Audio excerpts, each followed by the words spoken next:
So hello guys, कैसे हो आप लोग। Welcome back to our channel Sigma Solutions. जैसे कि हम लोगों ने चैप्टर 3 का पार्ट 1 कंप्लीट कर लिया था और पार्ट 2 में मुझे करवाना था, तो पार्ट 2 के क्वेश्चंस कंपाइल करके मैं आया हूँ। तो हम लोग चालू करेंगे, लेकिन जिन लोगों ने भी मेरी प्रीवियस वीडियोस नहीं देखी है वो प्लीज़ जाके वीडियोस मेरे पहले देख लें, उसके बाद इस पर आए, क्योंकि उससे ही आपका कॉन्सेप्ट जो है वो स्ट्रांग होगा। और बाकी आपको प्रैक्टिस करना पड़ेगा। तो ठीक है, हम लोग चालू करते हैं पहले।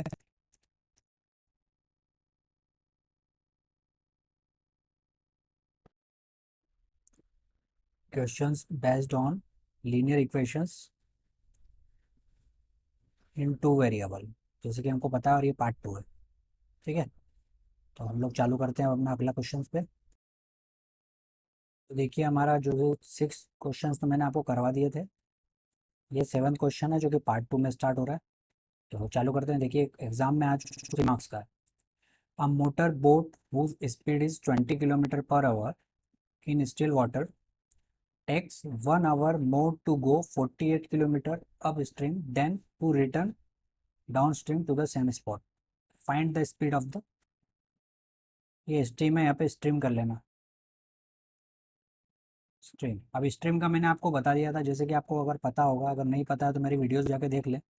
मैंने एक छोटा सा एक एक्सप्लेन किया हुआ था स्ट्रीम के बारे में कि स्ट्रीम होता क्या है। ठीक है, तो a motor boat whose speed is 20 kilometre per hour still water takes 1 hour more to go 48 kilometre upstream then to return downstream to the same spot.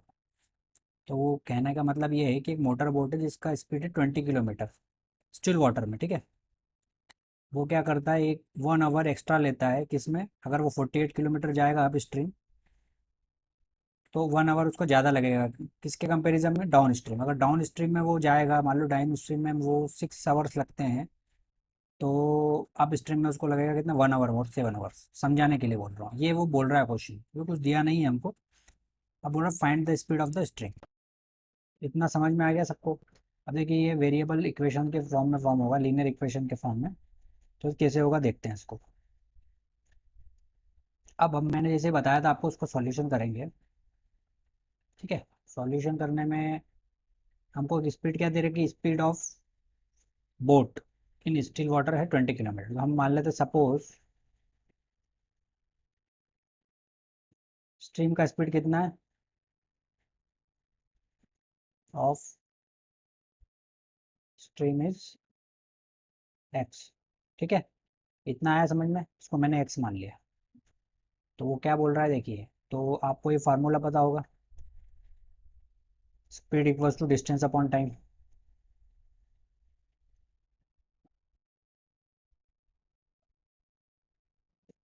इतना तो सबको पता होगा। या फिर इसको ऐसा भी लिख सकते हैं, टाइम इक्वल्स टू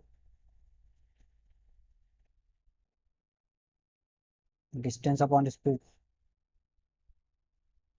लिख सकते हैं। इतना आया समझ में। ठीक है, अब देखिए, इसलिए समझा रहा हूँ क्योंकि इससे इक्वेशन बनेगा हमारा। अब फर्स्ट कंडीशन मेरे को बताइए आपकी, स्पीड अब स्ट्रीम कितना होगा इसका। अब देखिए, ये तो मैं डायरेक्ट करवा देता हूँ आपको। पहले इक्वेशन बोल रहा है वो कि पहले 48 किलोमीटर तो चलता है वो अब स्ट्रीम में, तो कितना टाइम होगा। तो उसको मैं लिख सकता हूँ, टाइम T1 लिख, टी नोट कर दूँ। अब स्ट्रीम के लिए कितना होगा, देखो 48 किलोमीटर तो डिस्टेंस हो गया, टाइम कितना लगेगा, सॉरी ना, स्पीड कितना होगा उसका, स्पीड होगा उसका 20 - होगा अब स्ट्रीम में, कि अब स्ट्रीम का है। ठीक है, इतना आया होगा समझ में सबको। टाइम कितना है, टाइम इक्वल्स टू 48, जो हमारा इतना किलोमीटर चला था, और कितना स्पीड था, स्पीड उसका होगा 20 किलोमीटर, तो स्टिल वाटर में था। और एक्स उसका स्ट्रीम का स्पीड है, तो माइनस हो जाएगा ना। अब स्ट्रीम की बोल रहा हूँ, अब हमारे डाउन स्ट्रीम में क्या होगा, T2 मान लेते हैं। चला उतना ही है 48 किलोमीटर, स्पीड कितना हो जाएगा, ये कितना हो गया डाउन स्ट्रीम में। इतना आया समझ में।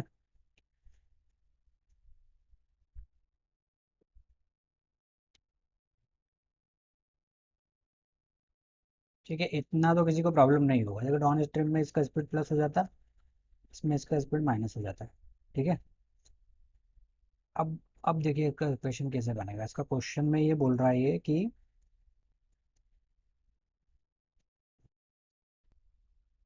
क्वेश्चन में बोल रहा है कि 1 आवर एक्स्ट्रा लगा है, मतलब अप स्ट्रीम को 1 आवर एक्स्ट्रा लगा डाउन स्ट्रीम के कंपेरिजन में। तो टाइम किसका ज़्यादा लगा है? अप स्ट्रीम का ज़्यादा लगा है। तो देखिए मैं इसको ऐसे लिख सकता हूँ इक्वेशन में, -x माइनस 48 20 + x =1। इसके टाइम को इसके टाइम से मैं माइनस कर दूँ तो 1 आवर बचेगा इस पर क्वेश्चन, यही बोल रहा है 1 आवर मोर। आगे समझ में देखिए इसके टाइम को आप स्ट्रीम के टाइम को डाउन स्ट्रीम के टाइम से अगर माइनस करते हो तो 1 आवर ज़्यादा लग रहा है, जैसे कि वो क्वेश्चन में बोल रहा है। मान लीजिए एक एग्जांपल देके आपको बताता हूँ मैं, इसमें 8 आवर्स लगा है अप स्ट्रीम में, डाउन स्ट्रीम में 7 आवर्स लगा है। तो अप स्ट्रीम वाले को डाउन स्ट्रीम से माइनस कर दूंगा तो कितना 1 आवर लगा, 1 आवर ज़्यादा लगा है। तो देखिए 1 आवर आ गया है यहाँ पर। तो इसी तरह मैंने इक्वेशन को उसको अरेंज किया है, ये अरेंज करना आपको आना चाहिए। ठीक है, तो इतना सबको आया होगा समझ में। थोड़ा सा मैं इसको इरेज कर देता हूँ क्योंकि ये वाला पोर्शन आपको कंफ्यूज कर देगा।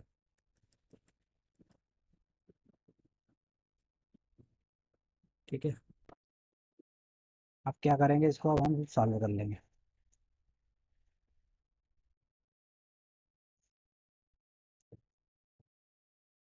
इतना आया समझ में? इतना तो किसी को देखो नहीं आ गया होगा समझ में।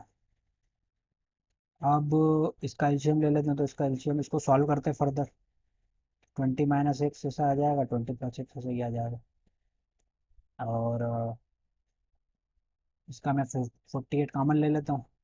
ओके, तो यहाँ कितना बचेगा? 20 + x -20 - x =1। इतना किसको समझ में आया? देखिए सॉल्व किया इसको फर्दर, इसका एलसीएम ले लिया दोनों का, ये इसका एलसीएम आ गया। अब इसको 48 को मैंने कॉमन ले लिया, जब हम इसको सॉल्व करेंगे तो 20 + x इधर आया, 20 - x इधर आया। ठीक है, अब देखिए फर्दर इसको सॉल्व करूंगा मैं, तो क्या आ जाएगा? 20 + x -20 + x। नीचे क्या आ जाएगा? ये a² b² का फार्मूला बन रहा है, अगर a² - b²। अगर नहीं समझ में आ रहा तो पूरा करके देख लीजिए, देखो पूरा करवा देता हूँ मैं अगर आपको समझ में नहीं आ रहा तो। a² और b² का फार्मूला हो रहा है, तो इसमें क्या हो जाएगा? 400 - b²। a² तो 20 हो गया, a का स्क्वायर 400 हो गया, -b² तो b ये है। तो ये फार्मूला मैंने डायरेक्ट सॉल्व कर दिया, तो इतना तो सॉल्व आपको करना आना चाहिए। देखिए यहाँ ऊपर आ जाएगा सॉल्व करने में 48 × 2x, इससे ही कट जाएगा।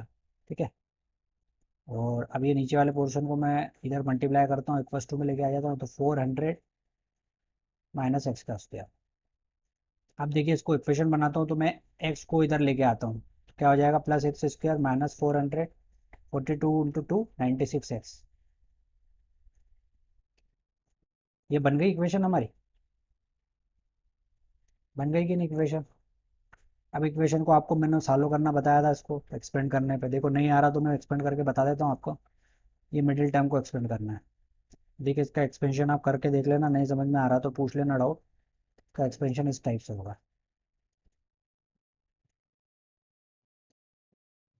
ठीक है, एक्स कॉमन ले लेंगे तो x - 4, +100 कॉमन लेंगे यहाँ से तो x - 4। ठीक है, क्या आ गया इसके फैक्टर्स? x + 100, x - 4, यहाँ से x - 4 कॉमन ले लिया तो बराबर 0। ठीक है, यहाँ x + 100 बचा और x - 4 इधर ये बचा, x - 4 कॉमन ले लिया था। अब देखिए क्या आ गया, x की वैल्यू तो -100 आ गई, x की 4 आ गई। तो देखिए सिंपली आपको पता ही लग रहा है 100 तो हो नहीं सकती, और दूसरा है माइनस में, तो 4 हो जाएगा। 4 इसका आंसर हो जाएगा, 4 किलोमीटर का स्पीड है किसका? स्ट्रिंग का। आ गया समझ में इतना? देखो सिंपल सा है, बस आपको इक्वेशन बनाना आना चाहिए। इसमें से इक्वेशन कैसे होता है, और जो बोलना चाह रहा है उसको समझना पड़ेगा आपको, और इस टाइप से ये सॉल्व हो जाएगा। जितना सिंपल हो उतना सिंपल वे में आपको उसको सॉल्व करते जाना है। आया समझ में? ठीक है, हम लोग चलते हैं हमारे नेक्स्ट क्वेश्चन की तरफ।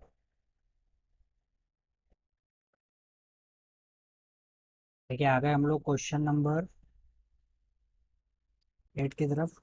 ठीक है, क्वेश्चन नंबर 8 है हमारा। For what values of a and b does the following pair of equation have an infinite number of solutions. तो देखिए आपको कंडीशन याद होनी चाहिए, जैसा कि मैंने हर बार बोलता आ रहा हूँ आपको, ये क्वेश्चंस आते हैं आपको 2 मार्क्स का आया हुआ है। तो क्वेश्चंस आपको पता होना चाहिए कि क्या A1 होता है, क्या B1 होता है, क्या C1 होता है। ठीक है, A1 B1 C1 A2 B2 C2 ये आपको सब पता होना चाहिए, तभी आप। तो देखिए इसको सॉल्व करते हैं हम लोग। अब इनफाइनाइट सॉल्यूशंस के लिए क्या होता है, पहले मैं आपको बता देता हूँ कि उसकी कंडीशन होती है A1/A2 equals to B1/B2 C1/C2 होती है ना कंडीशन ये आपको ध्यान में रखनी है। अब इससे देखिए इस पे वैल्यूज़ निकल जाएगी सबकी। कैसे निकलेगी? तो सबसे पहले मैं निकाल लेता हूँ A1/A2 क्या है। A1 मेरा ये है, A2 ये है। ठीक है,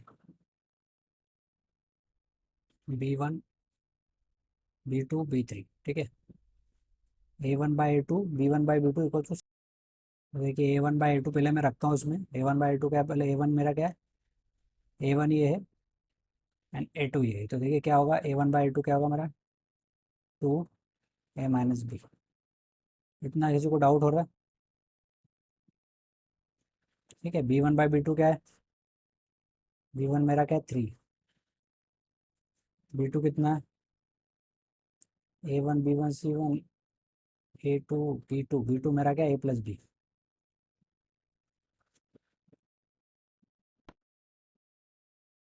B1/B2। ठीक है, C1/C2 क्या है,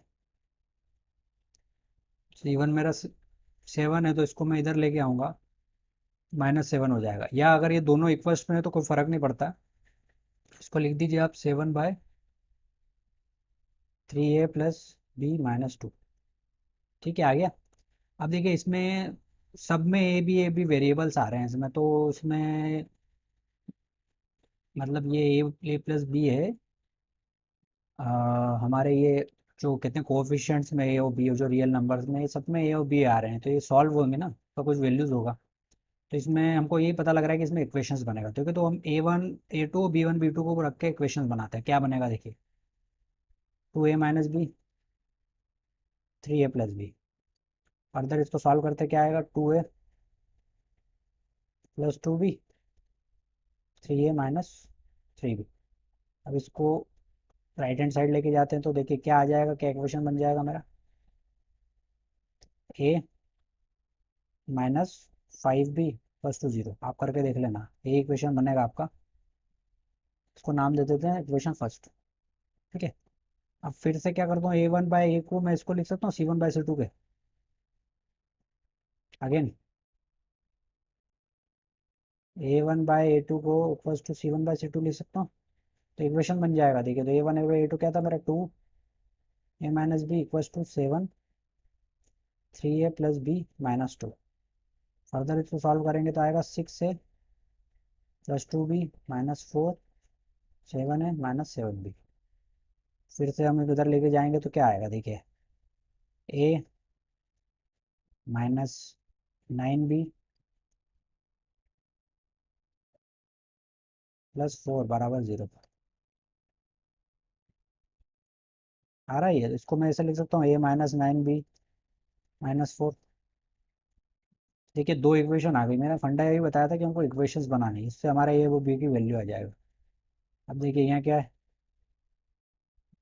पहली इक्वेशन क्या है, A - 5B = 0। दूसरी इक्वेशन क्या है, A - 9B - 4। तो देखिए ये तो इक्वेशन में ये आ ही रहा है, तो ये कैंसिल हो जाएगा, तो कोई मल्टीप्लाई करने की जरूरत नहीं। तो इसको एलिमिनेशन मेथड से करेंगे, या माइनस कर देते हैं, या प्लस हो जाएगा, या प्लस हो जाएगा। ठीक है, हो गया। ये 4B हो गया, 4 आया यहाँ पर। B = क्या आया, 1। इतना आया समझ में, बी का वैल्यू 1 आ गया। अगर बी को पुट कर दो, पुट इन इक्वेशन 1, क्या आ जाएगा, A × 5 × 1 = 0। ए का वैल्यू क्या आ जाएगा, 5। तो देखिए ए और बी का आ गया ना, ये ए और बी का पूछ रहा है हमारा वैल्यू, ये ए और बी का वैल्यूज आ गया। इसको एलिमिनेशन मेथड से कर दिया। देखिए इसमें फंडा ये था कि इक्वेशंस बनाना था। इक्वेशन कैसे बनती है, जब वो तीनों इक्वल है तो किसी को भी किसी के इक्वल रख सकते हैं हम। A1/A2 को B1/B2 को इक्वल रख सकते हैं, A1/A2 को C1/C2 को इक्वल रख सकते हैं और इक्वेशन बन जाएगा। आगे समझ में, इसका ए का आएगा 5 और B=1। ठीक है, अब हम चलते हैं हमारे नेक्स्ट क्वेश्चन की तरफ। आई होप आपको समझ आ रहा होगा। तो देखिए क्वेश्चन नंबर 9 पे आ गए हम लोग। क्वेश्चन नंबर 9 बोल रहा है हमारा, फोर मैन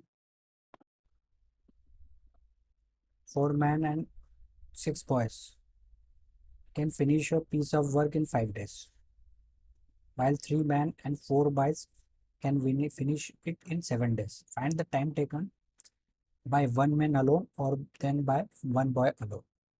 ठीक है, आगे समझ में। तो देखिए 4 मैन और 6 बॉय मिलकर कितनी देर में कोई वर्क है उसको 5 दिन में कंप्लीट, 5 days में कंप्लीट करते हैं। वही 3 मैन और 4 बॉयज एक साथ मिलकर उसको 7 दिन में, 7 days में। Find the time taken by one man और वन। देखिए ये भी इसमें इक्वेशन में होगा। इसको सॉल्यूशन में क्या कर लीजिए आप, मान लीजिए पहले तो कि नंबर ऑफ डेज कितने लगते हैं मैन को।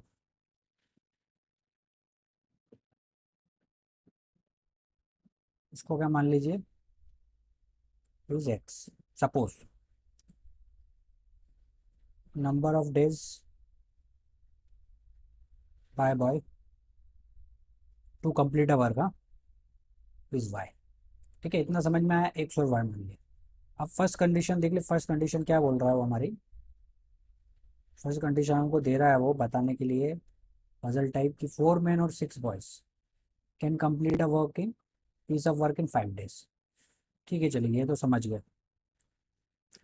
अब 4 मैन एंड 6 बॉयज बोल रहा है, तो देखिए एक बात इसमें ये समझिए आप कि अगर ये नंबर ऑफ डेज में x, number of days taken by one man is x और नंबर ऑफ वाई, तो अगर ये इतने दिन में कर रहा है तो एक दिन में कितना काम करेगा, ये 1/x करेगा। आ गया समझ में। तो ये एक दिन में कितना काम करेगा, 1/5। अगर टोटल डेज में इतने टाइम में कंप्लीट कर रहा है तो एक दिन में कितना काम करेगा ये, तो 1/y कर दीजिए, मतलब टोटल डेज कितना लग रहा है मैं 1 कर दीजिए, एक दिन का वैल्यू निकल जाएगा। ठीक है, ये तो आपको समझ आया 1/x 1/x। अब देखिए फर्स्ट कंडीशन के हिसाब से हम इसको जब मैं इक्वेशन फॉर्म में लिखता हूँ तो वो बोल रहा है 4 मैन, तो ये तो 1 मैन का 1 दिन का काम था। तो देखिए 4 मैन का एक दिन का काम कितना होगा, 4/x होगा, प्लस 6 डेज का बॉयज का क्या होगा, 6/y, एक दिन का काम इक्वल्स टू 5 days में वो कंप्लीट कर रहा था तो एक दिन में, एक दिन का काम हमको उसको निकालना 1 डे वर्क, तो 1/5 कर देंगे इसको, तो 1 डे का काम हो जाएगा। देखो तो 4 मैन और 6 बॉय का 1 डे का काम मिला के ये एक दिन का काम होता है। इतना इक्वेशन आपको समझ आया। देखिए अब दूसरी कंडीशन क्या बोल रहा है, सेकेंड, 3 मैन एंड 4 बॉय। तो देखिए 3 मैन कितना हो गया, 3/x, 3/x 3 का एक दिन का काम और 4/4 का एक दिन का काम, बराबर 7 days में करता है ना, तो 1/7। इतना आया समझ में। अब देखिए इसको रेड्यूसिबल फॉर्म में हमको कन्वर्ट करना पड़ेगा, क्योंकि लीनियर इक्वेशन में तो क्या मान लेते हैं इसको, let 1/x equal to u and 1/y equal to v. तो क्या बनेगा, सो इक्वेशंस क्या हो जाएगा हमारा, 4u प्लस 6y 1/5, ये होगा हमारा 3u प्लस 4y 1/7। तो 3 दे देना, इसको 4 दे देना। देखिए इसको आप सॉल्व करना आपको आता है तो आप सॉल्व कर लीजिएगा इसको एलिमिनेशन मेथड से, जो भी मेथड आपको पसंद हो। उसका आंसर मैं आपको डायरेक्ट बता दूँ, बाकी होमवर्क में आपको मैंने आपको इतना बताना था, ये इक्वेशन बना लिया उसके बाद आपको सॉल्व हो जाएगा ये। ठीक है, तो इसका आंसर मैं आपको बता दूँ, तो इसका आंसर आएगा, एक्स का वैल्यू होगा 35, एक्स का वैल्यू 35 आ जाएगा एंड वाई का वैल्यू आ जाएगा 70। मतलब एक्स 35 डेज और वाई 75 डेज, जो हमने एज्यूम किया था कि जो एक मैन है वो 35 डेज में वो काम को कंप्लीट कर लेगा, बॉय है वो 70 डेज में उसको कंप्लीट कर लेगा, जो हमने एज्यूम किया था। ठीक है, total number of days by man is x, total number of boy with man one one day में कितना करेगा, 1/x। कोई भी डे है, मतलब अगर 35 डेज में कंप्लीट कर रहा है तो वन डे में कितना करेगा, 1/35 करेगा। तो ये हमने यहाँ पे उसको अज्यूम किया। ठीक है, तो 1/x 1/y हो गया। क्वेश्चन के हिसाब से इसमें एक दिन का काम एक मैन का था, एक दिन का काम 1 बॉय का था। तो 4 man and 6 boys equals to 5 days में करते हैं, तो एक दिन का काम निकालना 1/5। ठीक है, इक्वेशन बनाना पड़ेगा आपको उसको। आया समझ में इतना? इसके बाद आप कर लीजिएगा इसको सॉल्व, इक्वेशन का आपका आंसर आ जाएगा। ठीक है। देखिए, मुझे लग रहा है कि आप लोगों को उसमें थोड़ा समझ में, शायद कोई कोई लोगों को समझ में जो 1/x का फंडा में लाया था, समझ में आ रहा है कि नहीं। तो मैं आपको एग्जांपल देके एक बता रहा हूँ क्या होता है। देखिए, मान लीजिए कोई कोई भी एक पर्सन है, मान लीजिए वो एक मैन है ना, वो कोई फैक्ट्री में काम करता है। ठीक है, अब फैक्ट्री में काम करने में वो, मान लीजिए 12 घंटे में,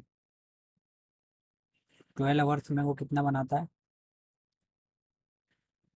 प्लेट्स की। एक फैक्ट्री है तो 12 आवर्स में 144 प्लेट्स बनाता है। कितनी? 144 प्लेट्स। कोई भी एक आदमी, मतलब वो 12 घंटे में ये प्लेट्स बना लेता है। ये काम दिया है उसको 144, वो 12 घंटे बना लेता है। तो कोई आपसे पूछेगा कि वो 1 आवर में कितनी बनाता है, तो सिंपली आप क्या करते हो, 144/12 करते हो ना। कितनी बनाएगा इसमें, देखो 12 प्लेट्स बनाएगा। ठीक है, यही फंडा उधर इस्तेमाल किया था। अब देखिए, ये इतना समझ में आया आपको। मैंने क्या उसमें क्या बोला था कि एक्स डेज में ख़त्म कर लेता है मैंने, एक्स डेज लगते हैं टू कंप्लीट अ वर्क। अब उसमें वर्क तो बताया नहीं था, इसमें तो प्लेट्स बता दिया, तो उसमें वर्क क्या हो गया, कोई एक हो गया, एक वर्क हो गया। तो एक्स डेज लगते हैं कितने में, एक कोई भी काम को हमने मैज्यूम कर लिया। तो वन डे में कितना करेगा वो, वन डे में तो क्या होगा, वन डेज में 1/x। देखिए हो गया, आया समझ में। तो ये देखो, इससे आपका डाउट क्लियर हो जाना चाहिए, एक दिन में इतना करेगा। प्रैक्टिकल ये है। और इसको हमको जब अरिथमेटिक फॉर्म में या एल्जेब्रिक फॉर्म में इसको लाना है या इक्वेशन बनाना है, तो देखिए एज्यूम करना पड़ता है।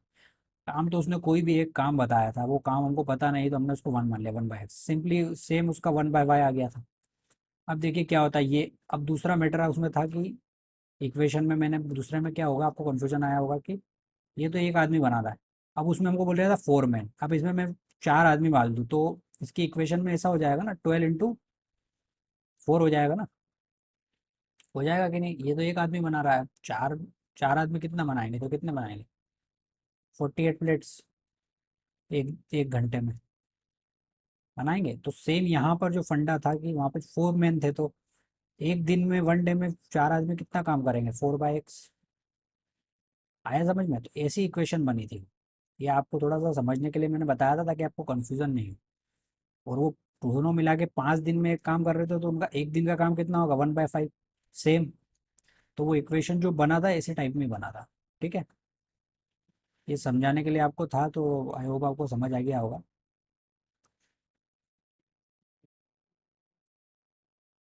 तो देखिए, क्वेश्चन नंबर 10 पे आ गए हम लोग। A man travel 600 kilometre apart by train and partly by car. It takes 8 hours and 40 minutes if it travels 320 kilometer by train and rest by car. It would take 30 minutes more if it travels 200 kilometer by train and the rest by the car. Find the speed of the train and the car separately. ठीक है, आ गया question पढ़ के आपको समझ में? तो हम क्या कर लेते हैं, सबसे पहले तो सपोज कर लेते हैं। Suppose speed of the train is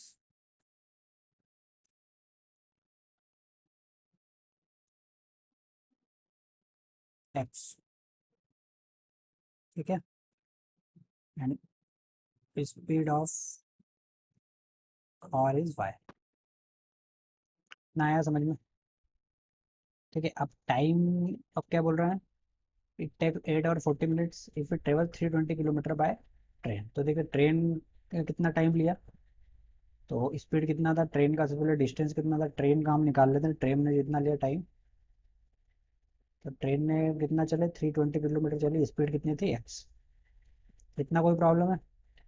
car, car कितना चला एंड रेस्ट बाय कार, तो 320 हम लोग माइनस कर देते 600 से, तो कितना आएगा, 280। तो कार कितना चली 280, कितनी स्पीड से, वाई। ये तो हमको पता लग गया। अब देखिए इक्वेशन कैसे बनेगी। इक्वेशन इसकी बनेगी according to the question 320x plus 280y equals to कितना चला है वो, कितना टाइम लगा, 8 hour 40 minutes. 8 hours 40 minutes. 8 hours 40 minutes को देखो ऐसा कन्वर्ट करना हो ना आपको, ऐसा लिख सकते हैं आप, 8 इंटीजर के लिए 40/60। देखिए 40/60 इसलिए किया क्योंकि इसको आवर में कन्वर्ट करने के लिए, तो फर्दर हम लोग कन्वर्ट करेंगे तो इसका आएगा 8 इंटीजर 2/3, 20 से डिवाइड करेंगे, ठीक है। ये डायरेक्ट हो जाता है। तो उसका कितना आया देखिए, 320x plus 280y equals to, इसको फर्दर सॉल्व करेंगे तो 20/6/3 आवर्स। ये तो हो गई हमारी पहली इक्वेशन, ठीक है। अब सेकेंड कंडीशन क्या बोल रहा है वो, 200 किलोमीटर बाय ट्रेन। तो देखो डायरेक्ट कर रहा हूँ, 200 एक्स स्पीड था प्लस रेस्ट कितना होगा 400। 400 कार से चला, स्पीड कितना था वाई। टोटल टाइम कितना लगा 30 मिनट्स मोर। तो देखिए इसको ऐसा लिख सकता हूँ 26/3 आवर तो इसमें लगे थे, प्लस 1/2 हाफ ओवर आउट कर दिया, ठीक है। तो इक्वेशन क्या बना, 200/x प्लस 400/y। इसको फर्दर आप लोग सॉल्व करेंगे, 55/6 आएगा इसका, ठीक है, आवर्स। ये इक्वेशन 2 हो गया। आ गया इतना समझ में। ये थोड़ा सा इरेज कर देता हूँ नहीं तो आप कंफ्यूज हो जाएंगे। अब दो इक्वेशन बन गई। अब फिर से देखो ये, इसको हम लीनियर में कर लेंगे। लीनियर में करने के लिए let 1/x equal to u and 1/y equals to v. तो क्या हो जाएगी पहली इक्वेशन हमारी, 320u plus 280v equals to 26/3। दूसरी इक्वेशन क्या हो जाएगी, 200u प्लस 400v 55/6। इसको इक्वेशन 3 दे दीजिए, इसको 4 दे दीजिए। अब देखिए इसको फिर आप सॉल्व कर लेना। इसको सॉल्व करने पे जिस भी मेथड से अच्छा लगे, सॉल्व करने पे देखिए u का वैल्यू आएगा हमारा 1/80, v का वैल्यू आएगा 1/60। तो फाइनली हमारा x आ जाएगा, x equals to 80 kilometre per hour and y आ जाएगा 60 किलोमीटर पर आवर। तो ये स्पीड ऑफ कार क्या 60 है, स्पीड ऑफ ट्रेन है 80 किलोमीटर। देखिए इसमें बस पूरा जो फंडा है आपको इक्वेशन बनाना आना चाहिए, बाकी तो आप सॉल्व कर ही लेंगे इसको। चाहे वो आपको समझ आ गया होगा ये। चलते हैं नेक्स्ट क्वेश्चन की तरफ। देखिए 11 क्वेश्चन है हमारा। 11 क्वेश्चन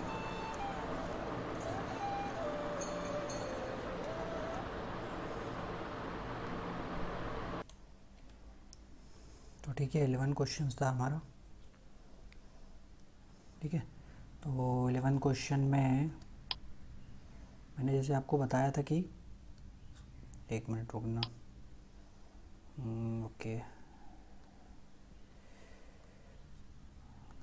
मैंने आपको जैसे बताया था कि कोई भी इक्वेशन रहती है, एक इक्वेशन लीनियर इक्वेशन की, उसकी एक लाइन बनती है, ठीक है, ग्राफिकली। ये आप मैंने बताया था। तो ठीक है, मैं आपको डायरेक्ट एक, देखिए पहले इक्वेशन तो क्या है हमारी, x प्लस 3y बराबर 6 इक्वल्स टू 6, ठीक है। तो इससे मैं आपको दो लाइन बना के दिखाऊंगा। पहले हम इसकी वैल्यूज़ रखेंगे, मान लीजिए इसे चार्ट बना देते हैं, ठीक है। यहाँ हम x की वैल्यू रखेंगे, यहाँ y की वैल्यू रखेंगे, x y। अगर मान लीजिए हम लोग x की 0 रखते हैं यहाँ पे, तो y की वैल्यू क्या आ जाएगी, यहाँ तो 0 हो जाएगा, 3 जब यहाँ जाएगा तो y की 2 आ जाएगी। आप करके देखना ये। और x y की अगर 0 रखेंगे तो x की वैल्यू क्या आ जाएगी 6, ठीक है। ये दो पॉइंट हमको मिल गए लाइन के। अभी देखो दूसरी इक्वेशन हम लोग ले लेते हैं, 2x minus 3y equals to 12। अब इसमें क्या था, इसमें फिर हमको यही फंडा लेना है, x और y। अगर x की हम लोग इसमें 0 रखेंगे तो y की वैल्यू आ जाएगी -4, और y की अगर 0 रखते हैं तो x की वैल्यू आ जाएगी 6। तो देखिए हम इसको मैं आप दिखाता हूँ आपको, जो हमारा ग्राफ रहता है एक्स की, ये एक्स हो गया, ये वाई हो गया, ठीक है। अब यहाँ आपको पता 0, ये 1 मान लीजिए, 2 3 4 5 6 अप्रॉक्स, ठीक है। 1 2 3 4 5, ये भी ले लीजिए 1 2 3 4 5, 1 2 3 4 5, ये हो गया हमारा 1, ठीक है। ये सब प्लस में रहता है एक्स एक्सिस में, और यहाँ पे भी देखिए, यहाँ भी प्लस में रहता है वाई एक्सिस में, और यहाँ माइनस में चालू हो जाता है, -1 -2 -3 -4 -5। आया समझ में? तो देखिए पहला पॉइंट क्या आएगा, 0 और 6। पहले लाइन कैसे बनेंगे, 0 एक्स की 0 वाई की 6, तो वाई का 6 कहाँ होगा, ऊपर होगा, तो 0 और 6, देखिए नहीं सॉरी, ये 0 और y की वैल्यू 2 आएगी, तो ये तो 0 है, y2, देखिए पहला पॉइंट ये यहाँ आ गया हमारा, आ गया। दूसरा क्या आएगा दूसरी लाइन के लिए, x की 6 है तो y का 0, तो y यहाँ पे तो दूसरा ये पॉइंट आ गया। देखिए आप जब स्केल रख के बनाना, अभी तो मुझे शायद स्ट्रेट लाइन बनेगी नहीं, ऐसी लाइन बन जाएगी, ठीक है। ये फर्स्ट लाइन हो गई हमारी, इसको आगे भी ले जा सकते हो आप, कोई प्रॉब्लम नहीं है, ठीक है। अब दूसरी लाइन कैसी बनेगी, x 0 है तो y 4, तो x 0 y -4 हो गया, तो ये x पॉइंट यहाँ पर हो जाएगा। अब x 6 है यहाँ पर, y 0 है, तो ये दूसरा पॉइंट कहाँ हो जाएगा, यहाँ पर। दूसरी लाइन ऐसी बनेगी, आ गई समझ में? देखिए आप स्केल से बनाएंगे तो ठीक से बनेगी। ये इस इक्वेशन की लाइन है, x + 3y = 6 की, और ये है 2x - 3y = 12। मैंने आपको बताया था ना कि 2 लाइन बनेगी इसकी, तो ठीक है। ये अपना ग्राफिकली आप ऐसा शो कर लेना, आप जब ग्राफ पेपर में बनाएंगे तो अच्छे से इसको बना लेना, ठीक है। ये लाइन बन गई, ये आपको एक्सटेंड भी कर सकते हैं, बट अब वो कह रहा है also find the area of the triangle formed by the lines representing the given equation with y axis.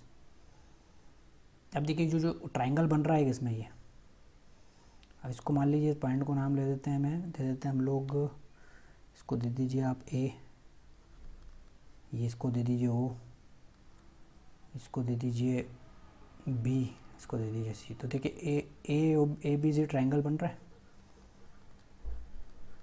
Formed by the y axis, बन रहा है कि नहीं ट्रायंगल। अब इसका एरिया पूछ रहा है, इसका एरिया देखो तो एंगल ट्रायंगल का एरिया क्या होता है, 1/2 इंटू बेस इंटू हाइट। तो इसमें बेस क्या हो गई, देखिए बेस ये हो गई, मैं हाईलाइटर से आपको बताता हूँ, बेस हो गई इसकी ये, तो बेस कितनी हो गई, देखिए ये यहाँ तक तो 2 है, 0 से 2 तक तो पॉजिटिव है, और नीचे 4 तक है, तो कितनी हो गई, 4 और 2 6 हो गई बेस। और हाइट क्या हो गई इसकी, हाइट ये हो गई, देखिए हाइट ये हो गई, कितनी हो गई हाइट, ये से यहाँ से लेके यहाँ तक कितनी हो गई 6, आया कि नहीं समझ में, ये 6 हो गई हाइट इसकी। ये ट्राइंगल आप इसको सीधा कर लेंगे तो ऐसा हो जाएगा, मैं ऐसे ही बता रहा हूँ डायरेक्ट। 6 तो इसकी हाइट हो गई, और 6 ही इसकी बेस हो गई। प्लस माइनस को आप डिसरिगार्ड कर दीजिए, इसमें आपको ट्राइंगल एरिया ऑफ ट्राइंगल निकालना है, ठीक है। तो इसका देखिए कैसे निकलेगा, 1/2 बेस कितना था 6, हाइट कितनी थी 6, तो 18 इसका आ जाएगा एरिया ऑफ ट्राइंगल।